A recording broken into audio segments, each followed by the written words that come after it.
Hey there, everyone, and welcome to GTM and AI Operators Show. I'm Aakash, and this is my honest attempt to sit down with operators who are in the arena every day, running, building, shipping, servicing products in the world that's being shaped by AI. We'll unpack how they are going about go to market, what plays are actually working, what's not working. Today, I have a very special guest, someone I've known for more than 3 years now, Mason. Mason is the founder of Scrappy ABM. Mason, thank you for doing this and welcome to the show. You don't need an introduction, but why don't you go ahead and just say a few lines about yourself? Well, I don't know, man. I'm pretty sure there's a bajillion people that have no idea what a Scrappy ABM is, but Akash, I'm excited to be here and I appreciate the opportunity. I'm founder of Scrappy ABM. In the past 3-ish years, our team has sourced about 100 million in revenue for largely mid-market SaaS companies. And so we help people build their first successful account-based marketing program, teach them how to own it, and then graduate them when they're ready. So it's been a lot of fun. So Mason, as the name, I just wanted to ask, how did the idea of Scrappy ABM come to you and why ABM specifically? Yeah, great questions. For starters, I launched my career more in the sales realm, jumped over to marketing, and then first real leading marketing gig was at a vertical fintech company. So meaning we served a very specific, clearly defined market in the financial technology space. And I was working with an agency and they said, oh, you guys should run an ABM program. And I was like, what is that? And then they said, well, you just define who you actually want to work with before you start marketing to them. And then you market people that you actually want to work with. To which I then said, what is everyone else doing? That sounds like the only way to do effective marketing. So I fell in love with it at that point and then worked in an ABM agency. That agency got acquired. It's a whole story there. But long and short, I've now spent most of my career in either account-based selling or account-based marketing. So that's where that first came from as a focus. And then the idea of Scrappy ABM is I worked in multiple organizations where marketing was early. So ABM was the right strategy, but marketing as a function was not something overly invested in. So I would because I would read online and they'd say you need to build a marketing budget. And I was like, got it. So I'd go ask my boss for what my budget was. And what are you talking about? You're the budget. We invested in your salary. So go make us some money. And I was like, okay. So I just had I had no money to make money. And as a result, you learn how to do some things that do okay.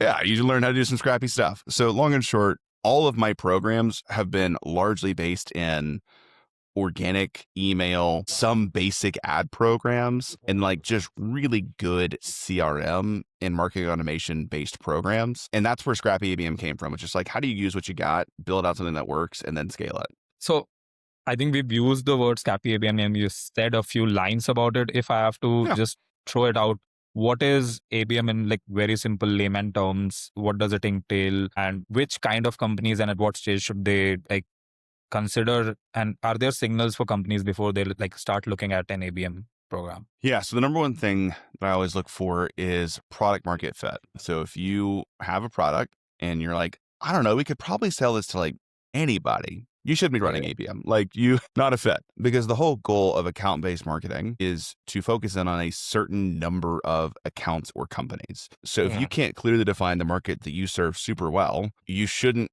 define a market. Account-based marketing is literally saying, I'm going to define this market of companies that we're going to go after, and we're going to only market to these people. Okay. If you think about that through the lens of but I'm going to then miss out on those other people that I could be marketing to, don't do ABM. So that's the first thing, product market fit. Second thing is in absolute dollars, ABM is going to be more expensive than other approaches. So it only works if you've got a, generally speaking, higher average contract value. And I used to think, it just needs to be a really big revenue number. The more I've dug into it and better understood go to market, it's actually more about what is our profitability per customer and looking at the lifetime gross profit up against customer acquisition cost. So again, the basic math here is if you have a $10,000 widget that you sell and it costs you $2,000 to acquire a customer, that's a 5-to-1. So there may be a world though, where if you're, for example, seat-based or usage-based, which a lot of SaaS companies are now moving towards more usage-based, there may be a customer that is actually going to make you $100,000 instead of 10. Yeah. But it may cost $15,000 to acquire that customer. Well, if you only look at it through a CAC lens of how much does it cost us to acquire a customer, 2,000 is better than 15,000. But in practice, you actually get a greater return on the 15 if you acquire a $100,000 customer versus a $10,000 customer. So again, it's actually looking at it through the whole company life cycle of the companies that you're going after to identify not just how much do I spend, but how much do I get? And then ideally, it's more than just year one. But if you actually work in a company that's been around for a while, they may only make you, and we'll go back to the 10 grand example, they only make you 10 grand in year one, but do you have a solid expansion motion where in year two, they make you 50, year three, they make you 150? Yeah. Because if that's the case, I'm actually probably willing to invest 10 grand to get the 10 grand customer in the first year if I know by year three they'll be 150. Fair. Yeah. Sorry, that was a lot of numbers and a lot of examples, but that's the basics. Is like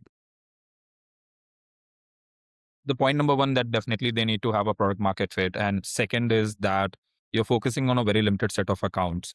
And the third is the CAC to LTV ratio. What is a healthy ratio? Like, is it the one that you said 5:1 with a long upside potential, or is it okay that my ratio in the year one is 1:1 and then it gets better? Is there a magical rule to it, or is there a range that can be operated in?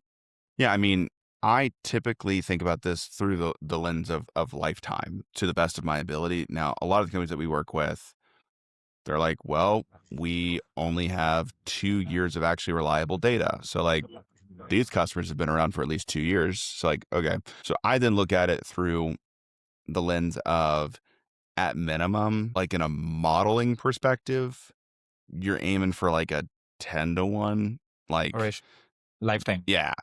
Yeah, in a model, because sometimes the model, when you get into practice, ad platforms change. CAC, like I heard this line, it was such a good line. It's just like, CAC will always increase. So like the cost to acquire a customer is never going back down. Like, so if from a modeling perspective today, we can get a 10-1 on the lifetime, and that's the minimum that I'd aim for, because then in practice, you're probably going to get like a 5-1 return or a 3-1 return in your year one.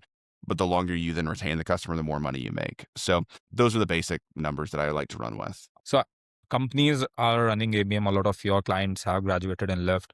Why do, in general, ABM programs fail? I saw a stat, it says that 78% of ABM program fails across, and there's something that you called are the core four. Can you educate what this core four is and why do generally most ABM programs fail?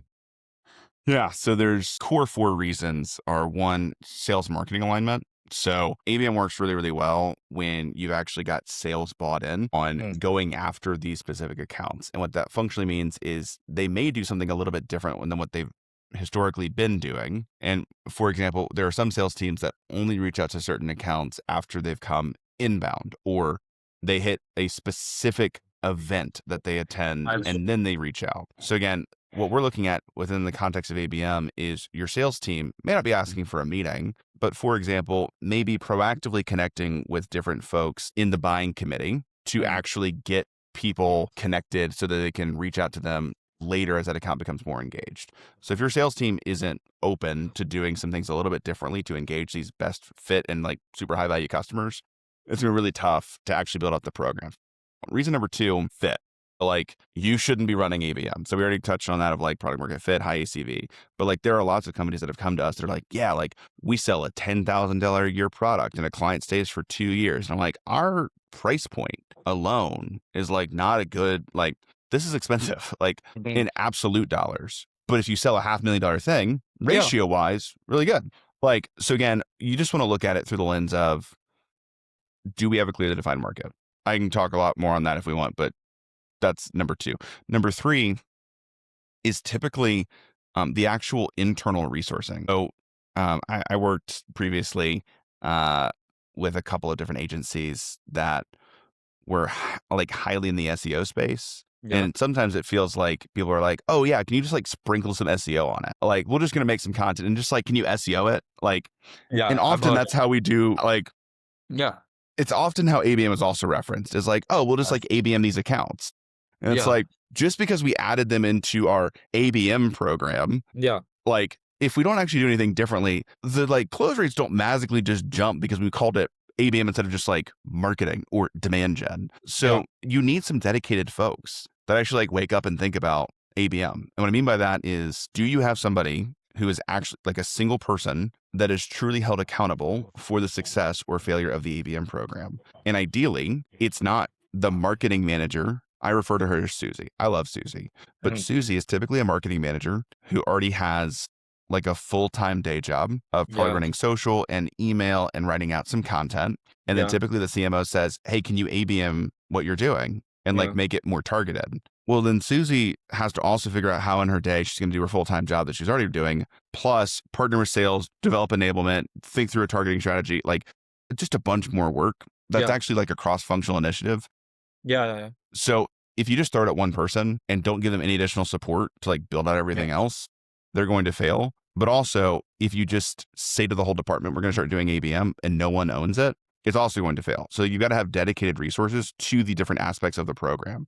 And the last thing is just, it's difficult to measure. So my favorite story on this is if you go into Salesforce, you have to go turn on the accounts object in Salesforce. Like out of the box, Salesforce doesn't look at accounts. Like it's like, that's crazy. That like, that is a toggle that has to be turned on. And we worked with a $300 million HR tech company who hadn't turned it on.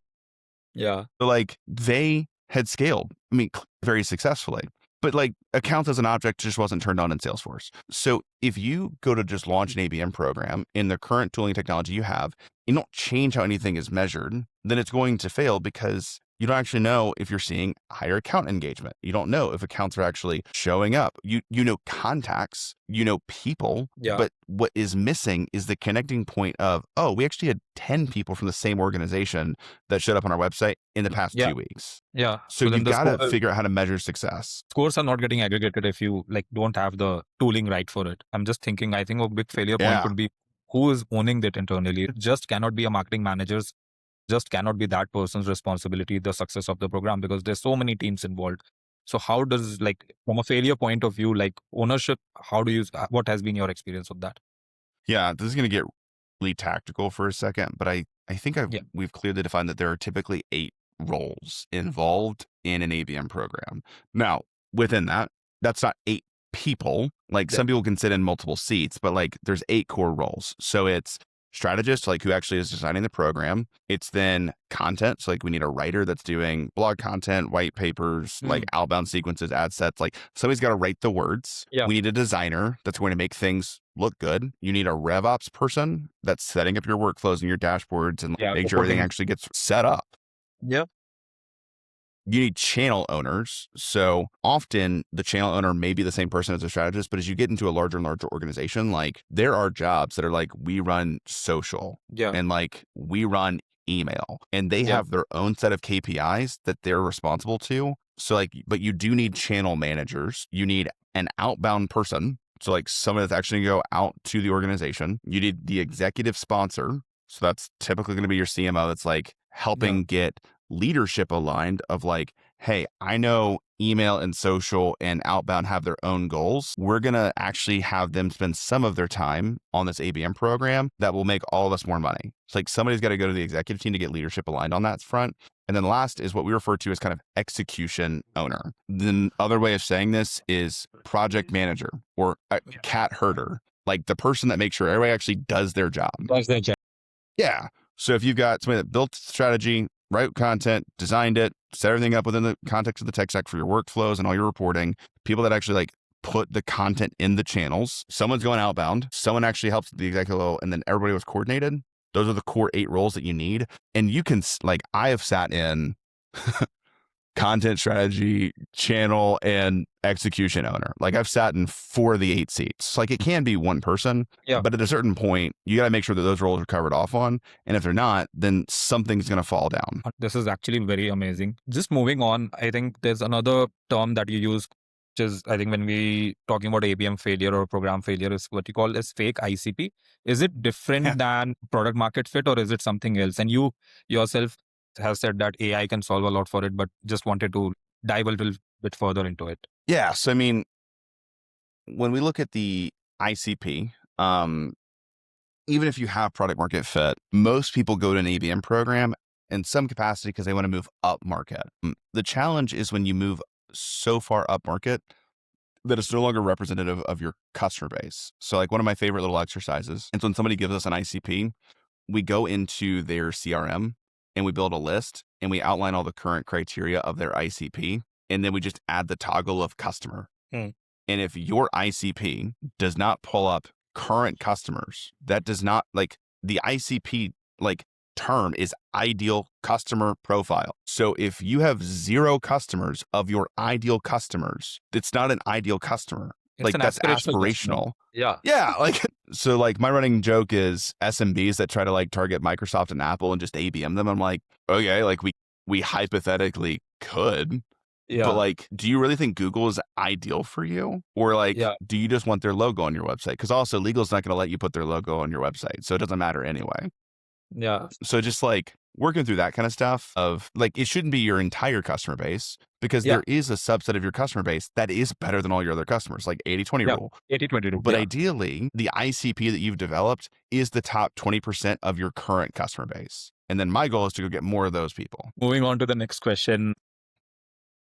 You have a pricing policy, which is graduate and leave, which is outcome-based pricing or some of those lines. It's a mainstream post-SaaS world pricing. You did it like 3 years. So why did you A, start in the first place? And B, do you think this kind of pricing is going to be the future of SaaS services or agentic? Yeah. So a couple things here. On Scrappy ABM launched about 3 years ago. And yeah, our whole mission has always been set somebody up, teach them how to own it, graduate them whenever they're ready. What that functionally, the reason I came back to that is I had worked in agency space and everyone has like the we hate our agency story. And often it's the agency like wouldn't let us go and they just like clung on to us.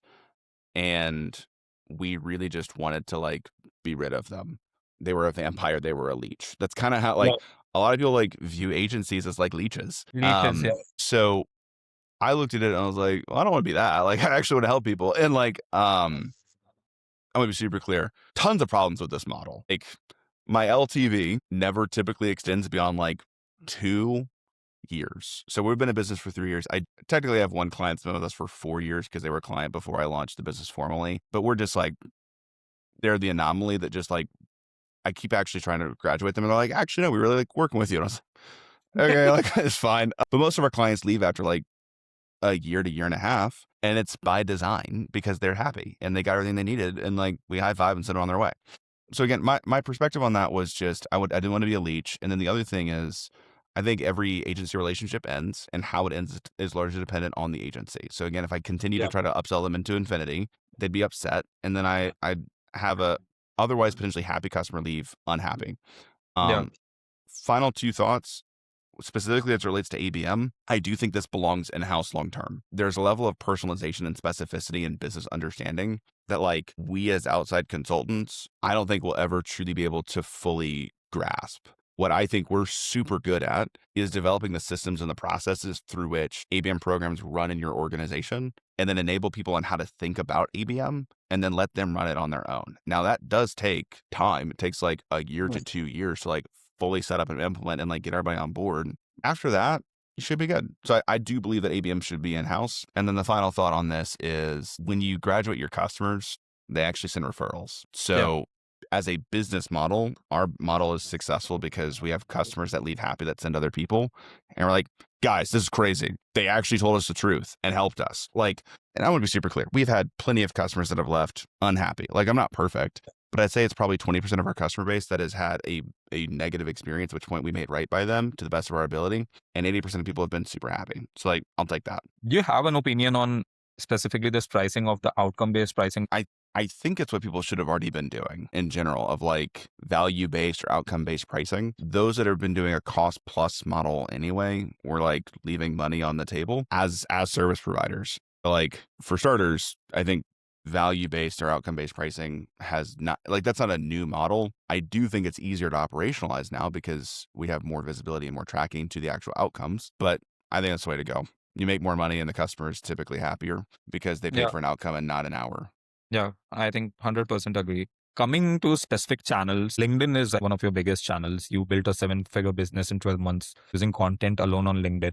And you say that LinkedIn has also led to you 100 plus talks. How did you crack LinkedIn? And if you were to do it again, in today's world with everything that is your disposal, what would you do differently? Cracked LinkedIn sounds like I'm going viral like every day. And I'll just be honest, we make money, but I used to post a lot more about my family and whatever. And I would get 100, I think the most engagement post I've ever had got like 1,300 likes. And that was like the one anomaly. I don't think I've ever broken 1,000 ever again. I've been posting for like 6 years at this point. So the way that I started, and this is what I recommend for everybody, is you are at some point in your career at least 2 to 3 years ahead of someone else that's on LinkedIn. Post about what you're doing today that you wish you had known 2 to 3 years ago.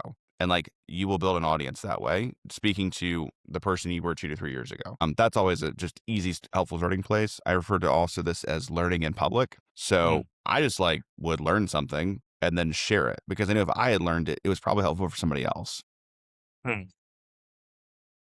That I did that for like 4 years, and that was super helpful for me for the first 4. And I'll just be honest, like the shift to being a business owner was interesting from a content perspective because admittedly, the things that I like for context, Scrappy has grown. We now have like a team of 15 employees, 16 if you include me. The things that I'm learning are not really about account-based marketing. They're more like, so how do I like manage insurance? It's like most of my audience doesn't care about that. Yeah. So the learning in public strategy stopped working for me because the things that I'm learning are just like being a business owner. So now what I'm finding is working best is essentially like I have 4 years of content of active learning. Plus we've now built, I did the math on this for a recent talk and I was like, oh, we've built like 70 ABM programs in the past 3 years that have generated like, from at least what we can tell, which is fun, of those 70, some of them like left before they had like fully, because we had like a 6-month project or whatever. So like we generated pipeline for them. We know that for sure, but they actually left before revenue was generated because like 3 months of build, 3 months of pipe build, 6-month sales cycle. Yeah. We know of the 70, we've generated at least 100 million because we were there for the 100 million to generate, which I think is pretty cool. And then we know we've generated at least 300 million in pipeline for those 70 programs. So it's like, oh, there's probably some lessons in there. So I've just now been going back to those and saying like, what did we do here that actually was the unlock? So I'm just now more sharing like not things that I'm learning, but things that I'm seeing are working in our customer base and just doing that more often. So again, if you don't have a bunch of data, because I now have 70 programs to pull from in the past 3 years, that's like current world, but yada, yada. Like that's actually just data. So like, I have that now. If you don't have that, just post about what you're learning today. If you then end up learning things that are not relevant for the audience you actually want to like work with, share what is working for people that you want to work with. Coming back to your ABM programs, I think you just talked about, I think this is for your so-called content waterfall model, which is not generating more content, but using what you have. Is that the same idea or dude, different? What a callback. Sorry, Aakash and I worked together, and that is a thing that we built, I think, like a year and a half ago or 2 years ago. That is wild. Yeah, man, you're like going back to the recesses of my mind. Yeah, it's that. So I think of all content programs as entry points and exit points. So I'll actually go ahead and share this. We're in the process of hiring a dedicated person to do video editing and social posting, with the goal being that we actually post across 6 different social platforms 30 times per day. Because what I've found is the more often I post helpful pieces of information, the more reach we have, the more money we make. So we're only really on LinkedIn right now. We're like starting to do some stuff on YouTube. Our podcast is pretty well. I think we've got like 20,000 monthly listeners on our podcast. So like I'll be honest, it's crazy to me that like an ABM podcast has that many listeners. All of that is going really well for us. I have never posted on Twitter in my life. I've never posted on Threads, never posted on Facebook, Instagram. I did TikTok for like a month and a half and like didn't go back to it. So I haven't touched TikTok in like 3.5 or 4 years. No, it wasn't that long. It's been 3 years. So I give all that context. If we're already doing this well on LinkedIn, which I think is the best platform for us, but if we were to just take what we're doing on LinkedIn, nuance it for the platform, and then post it there as well, we'd unlock new audiences. So from a social strategy perspective, what we're now doing is a lot more of that. But my entry point is podcasting. So like our team will take this episode, republish it on our own podcast, pull some clips from this, take the transcript. We'll run all of that through Claude. I've also just written, I think I've written upwards of 4 million words on ABM, just between social content and I'm in the process of writing a book, and then I've got all of our call transcripts. So we've uploaded as much content into Claude as we can. So that bot talks more like me than I talk like me, which is crazy. So we take transcripts, it then pumps out, these are the clips to pull that most align with our core pillars. These are the content like posts that you can go make. And then we're actually going to have that be repurposed by platform. And then somebody's going to own pulling those clips and then uploading them everywhere. So that my goal is to just kind of be, if you're looking for ABM, it's going to be really tough to not find me. That's my goal. I think you just talked about podcast, and we are on one, and your clients have generated million in pipeline through this channel. How should someone today approach starting a podcast, both as a business or a solopreneur? What are some of the simplest and non-obvious things that people get wrong about podcasts? I'm going to land the plane in the last question, and then I want to come back to this. So if I'm starting today, just post what you're learning. If you're now like trying to scale it, post what is working today, and then figure out your entry points, and then map out based on entry points how you can then develop a repurposing engine for podcast, newsletter, blog, social, all of that. And with Claude or Chat or whatever you want to use as your AI tool, that's become like exponentially easier. So you should do that. All right. That'll end up playing on that one. As far as like podcasting, I will share two stories. So we have a client. They are the top 3 marketing podcasts in the US and have been for 2 years. He has interviewed CEO of HubSpot, CEO of ClickUp, like Gary Vaynerchuk, huge, crazy names. He has generated quite a bit of pipeline, as you might imagine. Secondarily, we have another client. He has 2,000 followers on LinkedIn. He is breaking into a new industry after the past 18 months of being in a different industry, has barely any customers. When he started with us, he had 1 client. Okay. He now has 6 clients 8 months later and a pipeline of new opportunities because he launched a podcast and he's just interviewing people he wants to work with. The booking rate on a podcast is roughly 50 to 80%. So if you want to work with someone, people most often say yes to joining a podcast, and it's just a great way to develop a relationship. So when you think about what people get wrong with podcasts, they think of the first client example, which is I'll start to get hundreds of millions of downloads and views, and I'll interview famous people, and that's how I'll make all my money. And not the second guy, which is actually where most of our clients have made their money, and it's easier. And my focus is, so I went to an event called BDMX a few weeks back. At that event, people come up to me and are like, I followed your content, really love your stuff.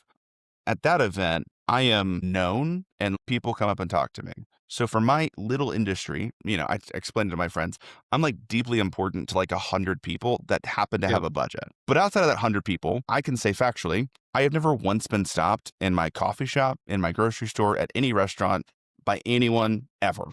I was like, are you Mason? Like, no one cares because but like in my little industry, in my little space of the internet, some people know that I exist. Yeah. I think that's podcasting. Yeah, I think each of my question is something that you say in the last question, and it happens you talked about the BDMX conference, and my next question is actually about conferences. I have been a very pro conference guy. Your opinion on conferences changed over a period of time. What happened there? I really genuinely want to know. And like, how should companies start thinking about conferences? Like, what does success look like at a conference, both from an attendance perspective and sponsorship perspective? And is there a stage in a company's life cycle to consider conferences? Yeah, it was my opinion that conferences were a gigantic waste of time. I think that was my opinion probably 3 years ago. Yeah. It's funny how that's changed. Yeah, I'm a big fan of conferences now. So I'll tell you the basic couple of things have changed. With the now larger adoption of AI, people digitally are a lot more skeptical and are questioning legitimacy and like, is this real essentially? Whereas when you're in person at a conference, you literally can't fake it. Yeah, I'm right here in front of you. We're having a conversation. Like it's really tough to fake. So I have seen that conferences have become very helpful relationship accelerators that digital isn't. So I now view digital as more the like staying top of mind, consistent nurture drip, whatever. Whereas conferences, and then the other thing that we've been doing that's been kind of killing it is like full day virtual workshops. So it's less conferences and it's more, how do I get long periods of time live with people where things can't be faked? Now, that happens to be done a lot through events, but like you can do that in other ways. But I view our social, I view our email, I view all of that as like the consistent trip of like, hey, we're still here. We're still here to be helpful and valuable. I view then our virtual workshops, our webinars, our conferences, our events. Like I think I'm going to like 14 events this year in person. I view those as the relationship accelerators and the stamp of legitimacy that like we are actually who we say we are. So Yeah. that's been my perspective shift because AI has become so prevalent. I had a follow-up question on companies, on when and how should companies think about Yeah. conferences? To be honest, I don't actually know that I have a very firm perspective on this because I'm doing it, but we are Mm, not sponsoring events. I don't think I'll like from my perspective, I don't know that I'll ever sponsor an event because mm, I would rather do earned and yeah. owned. So for Mm, me, I get not every event. Like there's an event that I'm going to that I was like very sure I was going to get to be a speaker at, and they didn't accept me as a speaker. They're mm. like, "We've never heard of you," and I was like, "Ugh, tough." Like if I had paid to be a sponsor, I could have guaranteed a speaking slot. Yeah, speaking slot. Yes. It's like there's benefits to sponsored, but from my perspective, I don't know that Scrappy is ever going to be like an event sponsor as like a pay to play because I think we actually offer enough value that I should earn to speak. Mm, Now that might be my ego. That might change over time. Clearly, my perspectives and opinions can change as things change in the market. But I do think that for larger organizations where a $30,000 sponsorship where you get a speaking slot, you get guaranteed message distribution for 30 to 45 minutes to your audience that like mm. you specifically want to get in front of. That's that's where it makes sense. So sorry, now bring this back to math. Think about the size of the audience that will actually be in the session or the Yeah. size of the audience that will be passing by your booth. Then it's a simple customer acquisition conversation of if I get X number of meetings booked based on this event sponsorship, is it worth it? I view it through that lens for our travel. So like whenever because I'm paying to travel for these events, I'm going to invest $5,000 in going to this event. Do I expect to get 5 meetings from this event? Because we typically pay like $1,000 per meeting in Mm. like total cost for like our good fit customers. If the answer is yes, I would do that all day long. If the answer is like, I don't know, I'm probably not going to do it. And then the other side is extend your time horizon to be 90 days after the event. Yeah, And yeah. then you just have a really good event follow-up process. I look at events like year one, you may not be successful, but like any other channel, there is always repetition. The second year is, I Yep. think, even companies crack a conference. Year one is always, I would say, something like that. But year two, they really, Yeah. really crack it. Yeah. So that's it. I think coming to the hottest thing in the world today, AI. As a normal observer, how do you think AI is changing like marketing and go to market, both for you and your clients and in general? It's really challenging. So B2BMX, they had a speaker that essentially outlined AI is going to change everything. But if people are outlining that they've changed everything already, they're probably lying. Mm, And he was not, he was like some incredible analyst that was like, I actually have no dog in this fight. I have nothing to sell you. My whole job is to just like report on what's actually happening in the market. And there's a ton of investment. It's holding up our economy right now. And most of it's not viable yet. Oh, cool. So like, my favorite thing that's happened on LinkedIn this year is everybody saying I use Claude Cowork to replace my entire SDR team, and then that's Claude it. coming out hiring SDRs is Yeah. like incredible. Claude also put a role today for SEO specialist. Yeah. So like the thing that I keep coming back to is AI done well Yeah. is still run by really, really smart humans that are involved. So I don't view it as replacement of people. I view it as expansion of existing people. I'll be candid. Like we have slowed our hiring processes. I don't think we're going to fire or replace anyone in our team. And I don't recommend Mm. people do that. But I do think good AI implementation expands the productivity and capacity of our current team to be able to accomplish more. Yep. Without new resources. I think that's a big thing. It's just like, if you do this well, you'll get more from your current team. And then the other thing that I've seen is if we're doing this well, our team is actually happier because they're doing more of the work they actually enjoy doing versus like Yeah. a lot of tedious work. AI is doing a really good job of knocking out some tedious stuff. Yeah. No, I 100% like agree. Like I'm just a single person and I've been able to ship so much stuff and I'm actually enjoying it. Maybe just a little bit help of that intern persona here and there, and it's actually working out really well.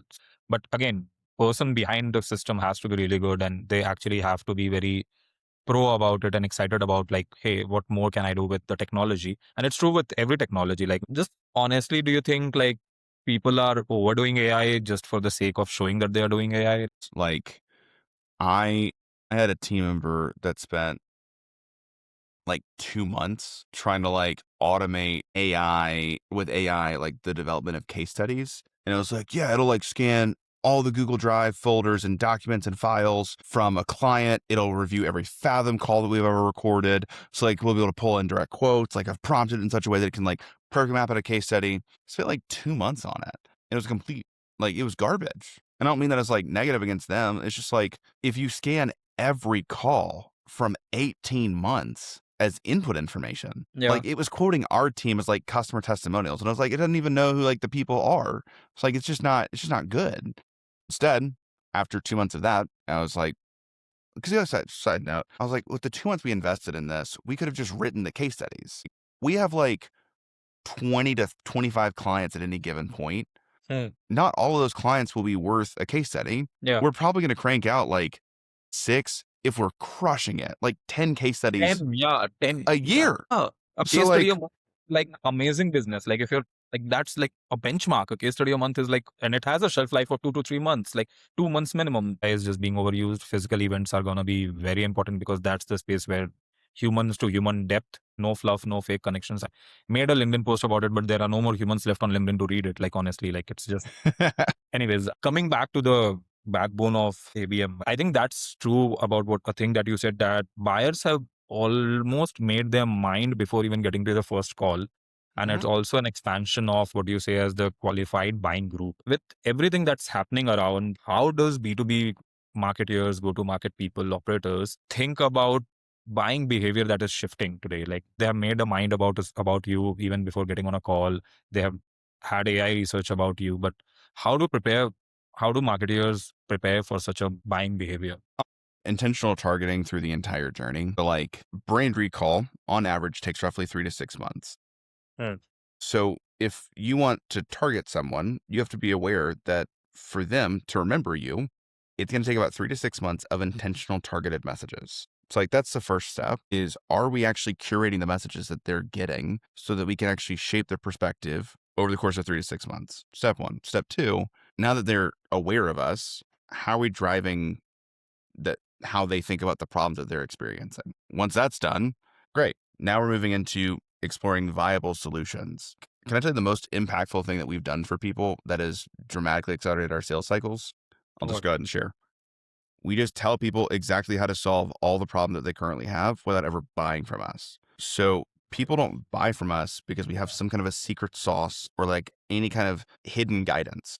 I give everything away. The only reason they'll buy from us is they want us to take the general knowledge that we've given publicly and do it one-to-one for them and then to execute it for them. That is why people buy. So if you just actually educated people, you would shape the way that they think about their solution set. Like if you just taught people how to think, they will think about the same way that you think. And so all of that happens separate from AI as like as entry or as the source. What I will say though, is you actually did all that content. Fun fact, we're showing up in AI searches as like, I need a good ABM solution provider. And people are actually coming inbound to us based on us showing up in chat because we flooded the market and flooded the internet with content about this topic. So I just share all of that. So many people don't think about like, how do I go after people that have never heard of us? They're only thinking about making immediate meetings happening today. Like the programming I'm doing right now will not pay off for 18 to 24 months. And that's okay. And like, I know that and I'm cool with that. And like, that's fine. So it's first that, and then secondly, it's mapping out the actual decision committee that you need to convince over time. So you should have intentional programs that I think of these in 3 ways. So way 1 is bottoms up. So how are we intentionally going after managers and director levels to make them better at their jobs today? The second is top down. So top down is like, how do we go after C-suite VPs to build trust with them that we are a good provider, not tactical details, but just like they're credible. And then third is just like, how do I make sure that I'm consistently showing up around the account? And I'm not able to specifically target top down or bottom up. Think of that as like your events. I don't know who's going to go to every event, but what I do know is that my buyers are going to be there. And sometimes it's the manager, sometimes it's the CEO. Either way, I'm happy that my accounts are there. So thinking through those 2 aspects of longer time horizons, intentional education, problem framing, and then also coordinating that across every individual level of the buying committee. Make sure that when someone is ready to buy, they've actually made their mind up that you should be in the decision set or the consideration set. Understood. Yeah, this is amazing. Like, I just had an epiphany of sorts. Thank you. Uh, Coming to SaaS, and I know you will have a very strong opinion on this. A lot of people are calling the term death of SaaS. My personal take is the old school services companies haven't died. I'm 100% sure SaaS is not going to die. It's just going to change its shape or something. What's your view on the so-called internet narrative of death of SaaS? SEO has died, email has died, events have died, everything's died. Everything's dead. It's just going to look SaaS. different. Like, well, no, if we think about SaaS for a second, people bought software. They just bought it one time on-prem. And Yeah. then when they needed a software update, they bought the newest version of the software. The core difference between that model and SaaS is that SaaS is recurring and you don't pay per upgrade. You just pay ongoing. And then the Yeah. product continues to get better, ideally. Yeah. So the business model of software might change, but SaaS is a business model. Yeah. Like, that's it. But we're going to still have software. Yeah. You're not going to like vibe code your CRM. Like, honestly, you just need a better CRM and you're just going to take who is the best CRM out there. Wanted to have a few questions. I think most important is you talked about the qualification of companies thinking about ABM. Should early stage companies even consider ABM? You have enough sample set. Is ABM a thing that they should be consider just because their VC has thrown that link to them? Generally, no. My only caveat to that is if you're a super specifically purpose-built platform that has such a limited TAM, then you should probably run ABM. But most early stage companies are at what I refer to as credit card and pulse stage. So like they have no money, they need some money. Doing ABM is dumb. You should just sell everyone and then figure out who you actually work with best. So first 18 months of running Scrappy ABM, if someone was unhappy, I would let them out of their contract and refund them in full because it was my fault because I didn't know who I actually worked with best. Today, I actually tell people all the reasons in the sales process that their program will fail and all the things that we can control and all the things that we cannot control that are their fault that I need them to be honest about. And we had a client recently that lied to us in the sales process and then was unhappy and was like, we feel like we should get out of our contract. So I'm out of their contract early, but like, cause it was mainly like, I just don't want to have this fight. But if you had rewound like 18 months ago, I would have given their money back. But I literally had a meeting with them and their executive team, like their CRO, VP of Biz Dev, VP of Marketing, and said, these things need to be true for this to work. And if these things aren't true, this will not work. They're like, no, I'll give you the basics. They didn't have any customers. Like they had just fired all their customers and decided to go after a new market. And I was like, we go get you more of your best customers. And they're like, yeah, we've got really, really great customers. We crush it in this industry. We got in, they had 0 customers in that industry. And I was like, what am I supposed to do here? Like, we don't even know what to say to these people because we have 0 product market fit. So like, I can't. And they gave us like 3 months to turn it around. And I was like, I can't get you a customer in 3 months when your historical sales cycle has been 18 months. Like, it's just like stupid stuff like that. Sorry, I went off on a tangent. Your initial question was like, should small companies do ABM? No, like you shouldn't do ABM unless you know who exactly you serve and who you do great work for. And like, if you're an early stage business, sell everyone, figure out who you do your best work for. If you do a really bad job for someone, apologize, give all the money back, and then send them to somebody that can actually do a better job. And reputation management is the most important thing for early stage businesses because once you've got a bad reputation in the market, it is very hard to come back from that. Okay, we're almost towards the end. Can I ask a semi-personal question if it's okay Go for with you? it. Yeah. I don't care. You started as a solopreneur. You're not a typical VC funded business. Building business is hard. Like, No.